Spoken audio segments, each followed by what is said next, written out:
Assalamualaikum warahmatullahi wabarakatuh. Perkenalkan, kami dari kelompok 5.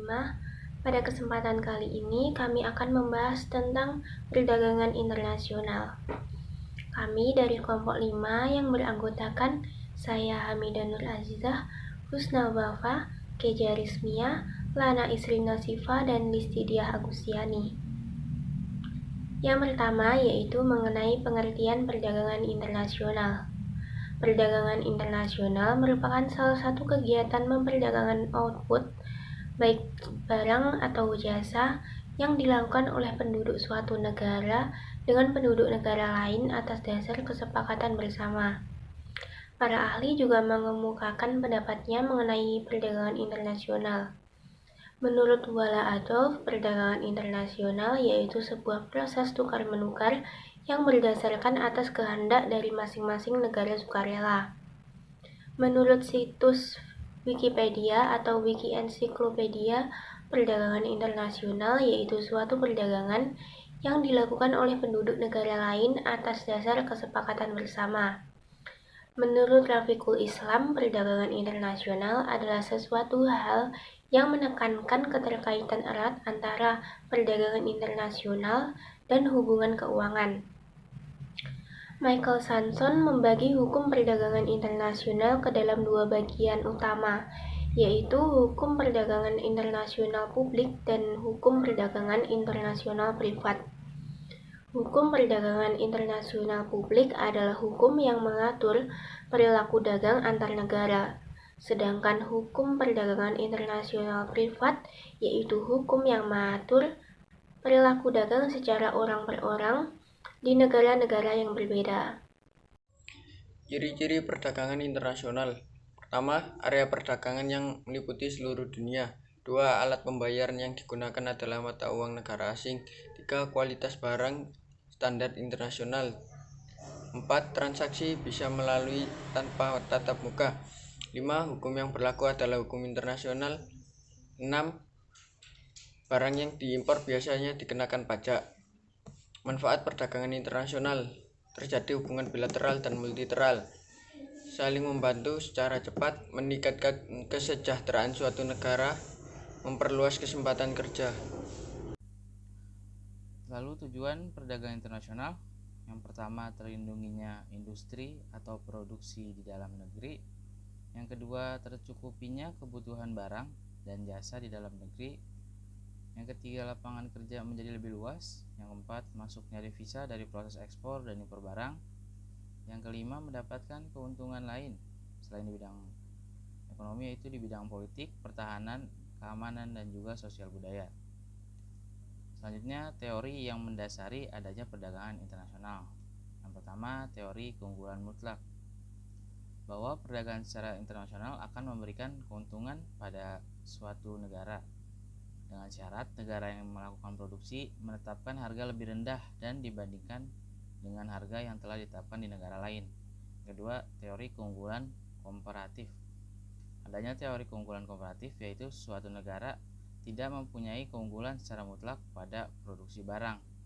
Pada suatu negara bisa melakukan perdagangan secara internasional, yaitu memilih barang yang paling efektif dan efisien untuk proses produksi. Bentuk dan jenis perdagangan internasional.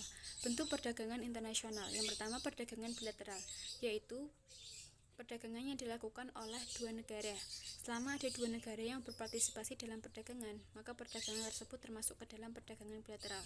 Contoh perdagangan bilateral adalah perdagangan antara Indonesia dan Jepang atau Indonesia dan Malaysia. Kemudian yang kedua, perdagangan regional, yaitu jenis perdagangan yang diikuti oleh negara-negara di kawasan geografis tertentu. Negara-negara partisipan berada berdekatan dan umumnya memiliki karakteristik geografis yang sama. Beberapa contoh perdagangan regional adalah yang dilakukan oleh negara-negara ASEAN dengan sesamanya dan negara-negara Uni Eropa dengan sesamanya. Kemudian yang ketiga, perdagangan multilateral, yaitu perdagangan jenis ini dilakukan oleh antar negara yang tidak dibatasi oleh kawasan tertentu. Partisipannya biasanya lebih dari dua negara dan posisi negara-negara tersebut tidak mesti berdekatan. Beberapa contoh perdagangan multilateral adalah yang dilakukan oleh negara-negara PBB. Kemudian jenis perdagangan internasional. Yang pertama yaitu ekspor dan impor. Kemudian yang kedua barter, yaitu transaksi dengan saling menukarkan barang satu sama lain. Barter dilakukan dengan terlebih dahulu menentukan nilai suatu barang untuk kemudian dibayar kembali dengan barang yang memiliki nilai yang sesuai dan disepakati. Kemudian yang ketiga konsinyasi atau konsigmen, yaitu transaksi dengan sistem menitipkan barang dalam lingkup internasional. Barang-barang yang mau dijual atau dititipkan di pasar internasional dulu menunggu adanya pembeli. Penjualannya dapat dilakukan melalui pasar bebas atau bursa dagang dengan cara dilelang. Kemudian yang keempat, package deal, yaitu merupakan kegiatan perdagangan internasional yang berguna untuk memperluas pasar suatu produk.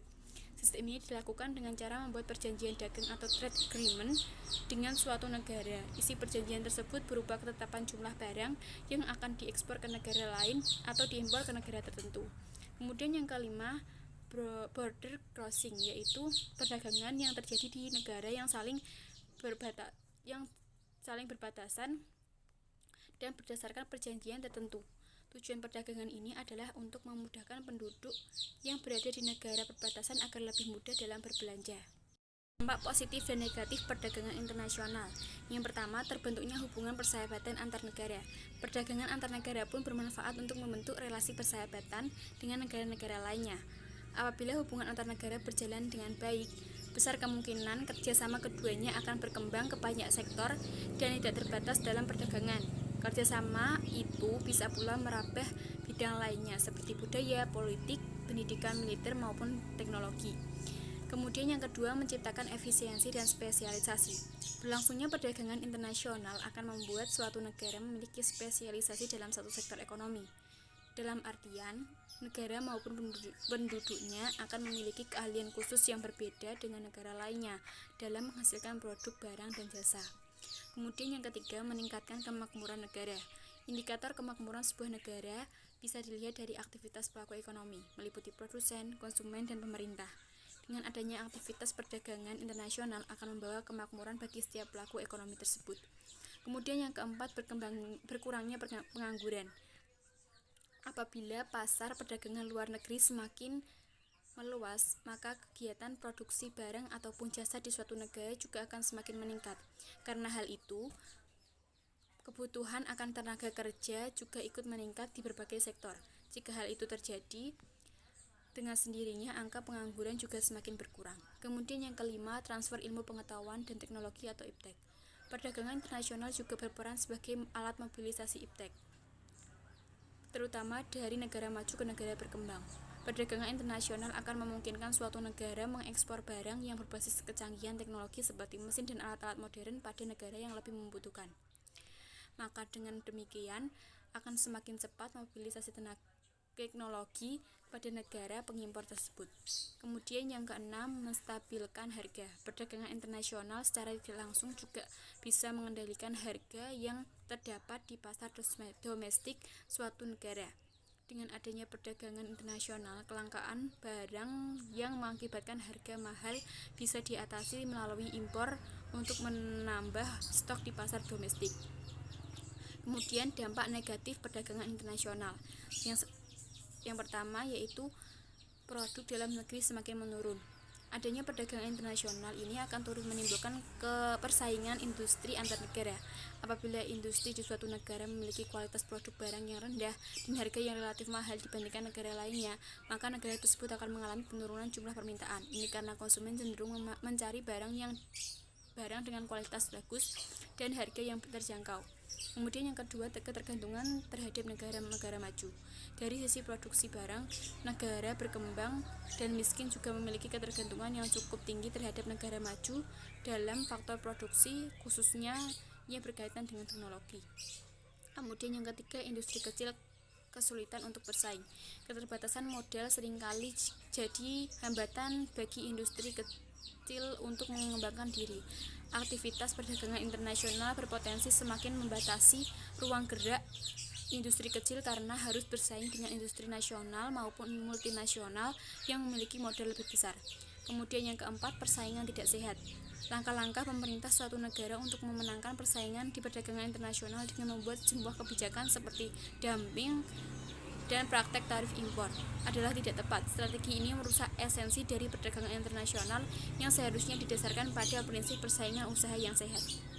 Selanjutnya saya akan membacakan tentang faktor pendorong perdagangan internasional. Faktor pendorong perdagangan internasional antara lain yang pertama ada potensi alam atau faktor alam. Setiap negara memiliki sumber daya alam yang berbeda.